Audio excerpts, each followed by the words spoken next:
DNS abuse is an issue the cybersecurity community has been struggling with for a long time. It's very often to see that DNS servers have always been vulnerable to a broad spectrum of attacks, including spoofing, amplification, and denial of service. The important issue is generally recognized as outside of the ICANN. However, the fundamental distinction between generic and country code top-level domains in terms of relation with, respectively, ICANN and national laws or authority leads to very different approach and constraints. The silver lining is the trend of DNS abuse is changing in recent years.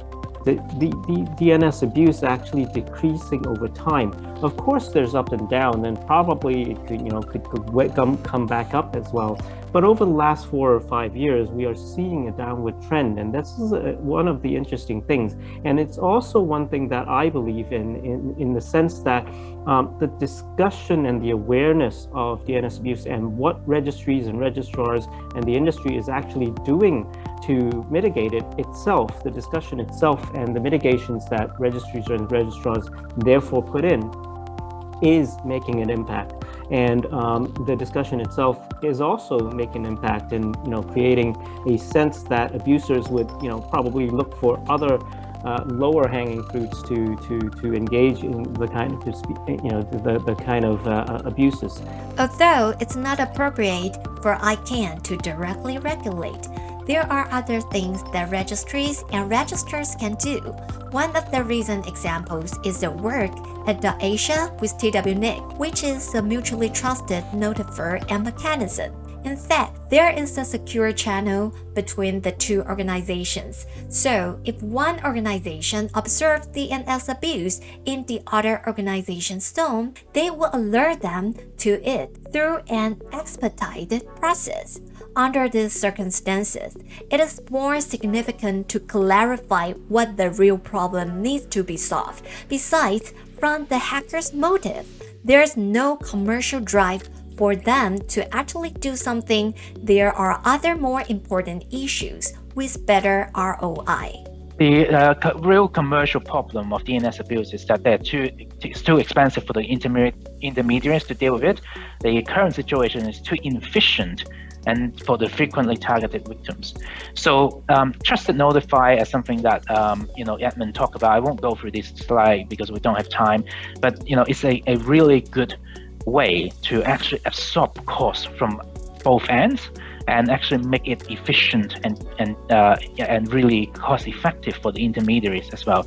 So the conclusion is that driving DNS abuse, because it is a social responsibility for us to do that, it may fail, and I would argue that it's likely to fail because change needs to be driven by a commercial need.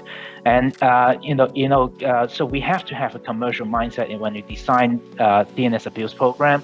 And the real issue is how do we drive down costs for registrar hosts or registry, and how do we increase efficiency for the frequent complainer or the agency to do it. Since the DNS ecosystem is getting complicated, the Public Interest Registry, who operate the org domain, created a specific DNS Abuse Institute to deal with collective action problems. As a result, they can move some of those complexities into the institute and enable registries and registrars to be more proactive on abuse to reduce it across the ecosystem. I think of this a little bit like pollution, that harmful domains, malicious registrations being used for bad activities are the pollution of the DNS industry.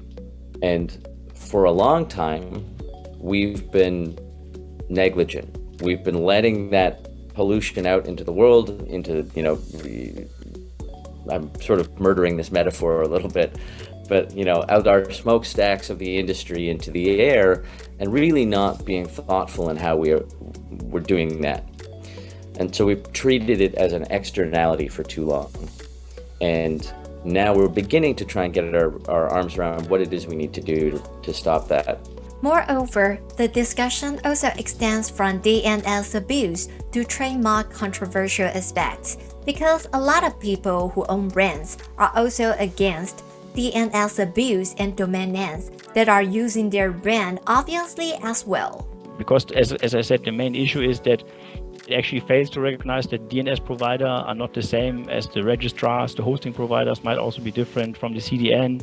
So the biggest danger about is that eventually, regardless where the abuse happens, if it's DNS or some hosting provider or CDN, we're actually going to go backwards, and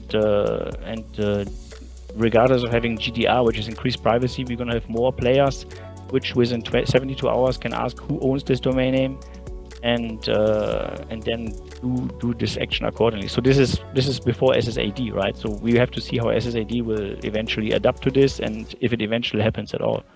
Furthermore, we can take upcoming legislation in Europe and ICANN as references to see how they consider stopping the DNS abuse. Henry Tsai, as a division chief judge at the Taiwan Shilin District Court, gave a perspective from the courts, calling out some areas of coordination that the ICANN community can perhaps improve on. Henry mentioned the complex jurisdiction of the trademarks and domain names of TVBS in Taiwan and TVB in Hong Kong. Having trademark rights in Taiwan does not automatically means that the Taiwan court has jurisdiction on all cases involving disputes with that trademark and the domain name. For example, if the Taiwan court deal with a case about a case with tvbs.tv and this domain name only used in Tuvalu and nothing to do with Taiwan, I think under that situation, we cannot say that because the trademark owner TVBS has the trademark rights in Taiwan, so that we can exercise the jurisdiction on this case.